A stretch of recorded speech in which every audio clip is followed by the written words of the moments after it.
like there's no way to add an edge to an existing tree, existing like acyclical tree, well, I guess by Yes, definition, such that it yes. would not generate a Yes, so uh, that, yes, so what you said is the simplest way of thinking about the cut property.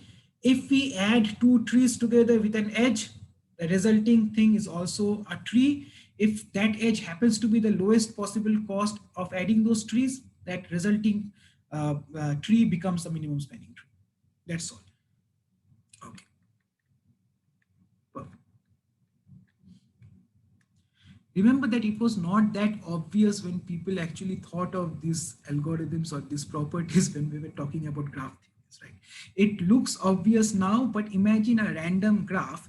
How would you actually go about proving that these two, connecting these two trees or connecting these two set of vertices would result in a cycle or not? So that is why they give more um, um, focus on explaining this thing in a bit more detail. But yes, Can you go back to the T and T prime? I was getting a little lost on that explanation on this like one. what, yeah, what is the T and T prime and Okay, so this like says, so this says two things. First thing is, it essentially, so we already said that it is going to be a tree.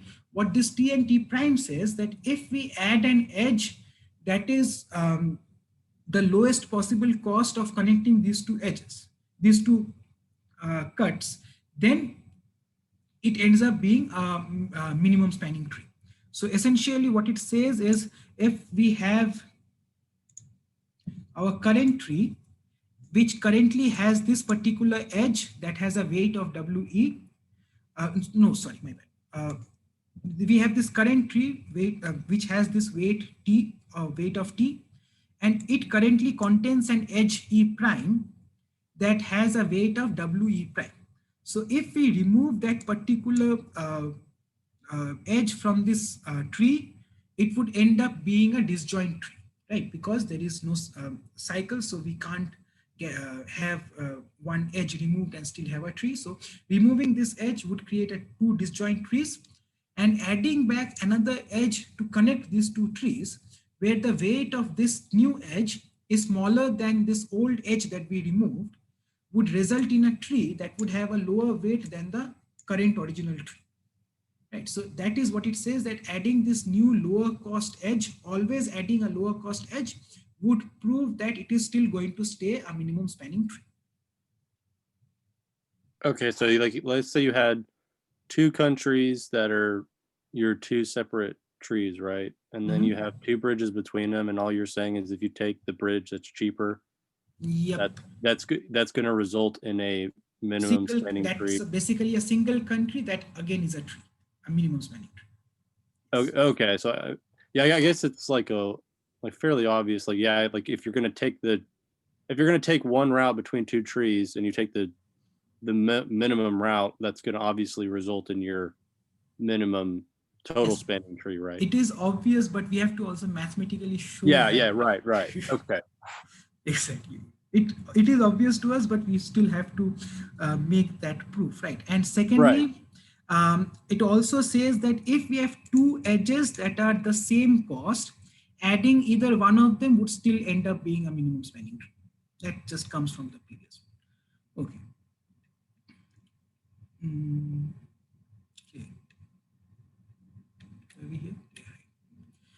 Okay, so the main complication of this particular algorithm, as I said, comes from checking if a particular edge creates a cycle.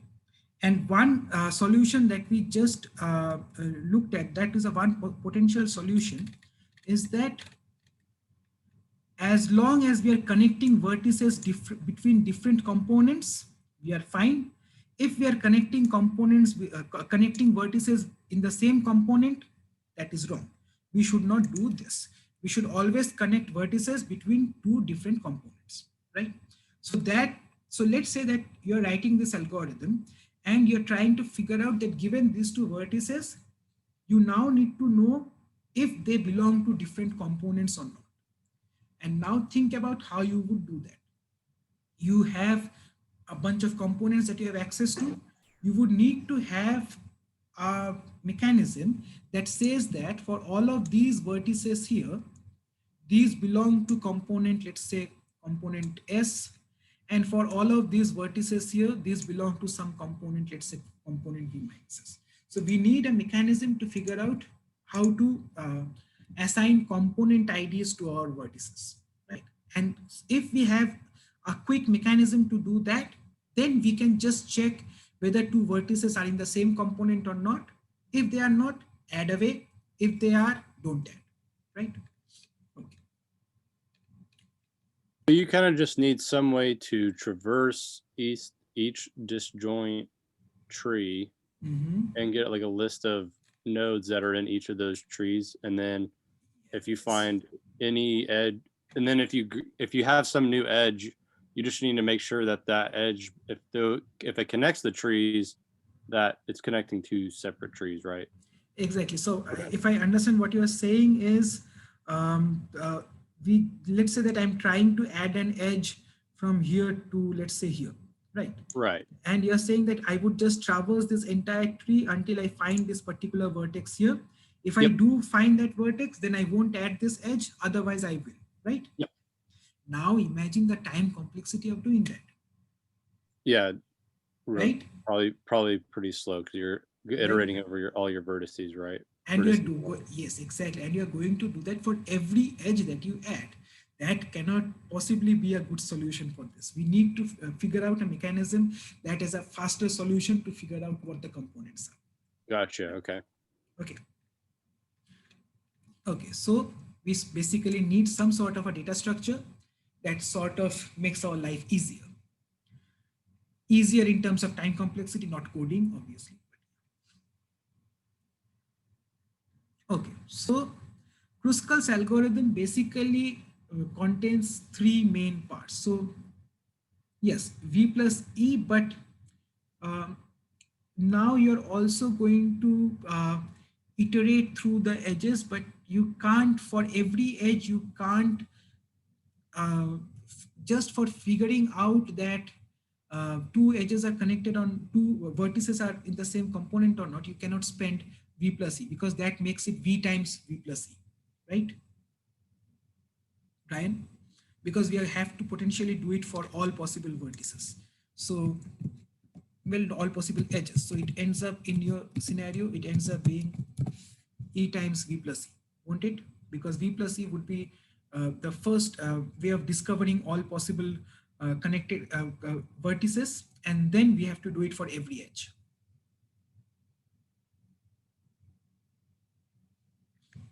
Okay. Yes. Brian, just checking the if an edge exists or not is not enough, right? We also need to know whether there is a path between two particular vertices. Yes, yes. Perfect. Okay, so Kruskal's algorithm basically has three main components. Other than that, it's a fairly simple algorithm. Anywho, so it first has this particular procedure that is makes it. Basically, what it does is takes every vertex and creates its own separate component. So if we have n vertices, we have n components. So make set tends to be just that in the order of the number of vertices, right? The second thing is we need to, given a vertex x, it needs to have a procedure that can find which set does x belong to. The third thing is, if we found an edge that can connect two particular vertices x and y, we need to have an ability that can merge these two sets together such that that new set can then be used again with for our procedure find, in order to say that, okay, now this new set of vertices are also in the same set.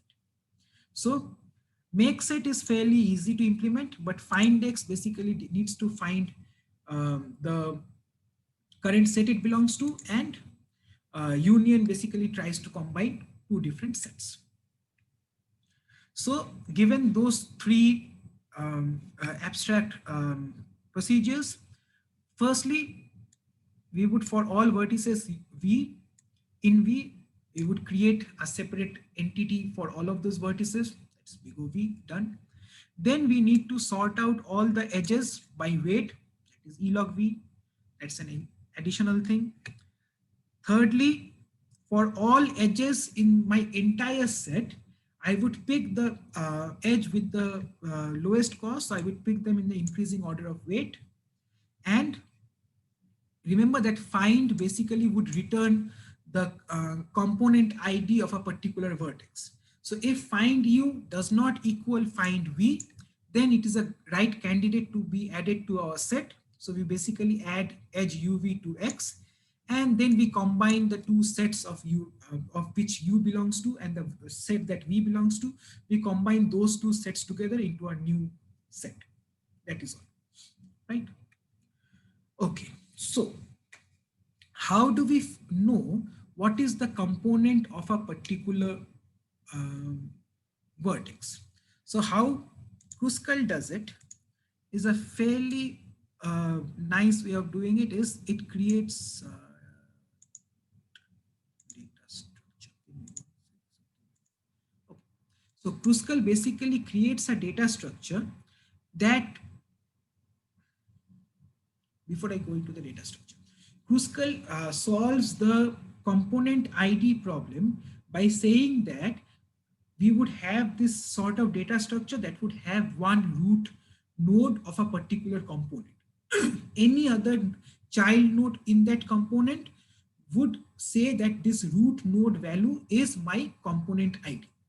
So in that scenario, if we have this sort of data structure where H is a node, Kruskal creates this data structure that says, okay, I also added C to this set.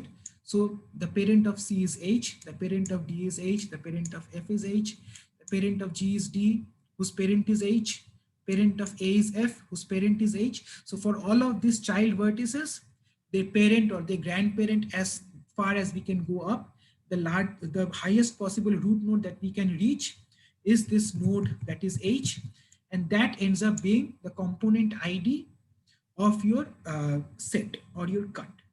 Now, do not confuse these directed edges with your graph edges. They are not the same thing. They just point to the node from which they connected and basically became the parent or the child node of. So this is just keeping track of all the edges we have seen so far with a root node at top, and it has direction so that if we want to check if G is connected to B, then we can say, okay, find me the root node of B. Well, yes, I have E.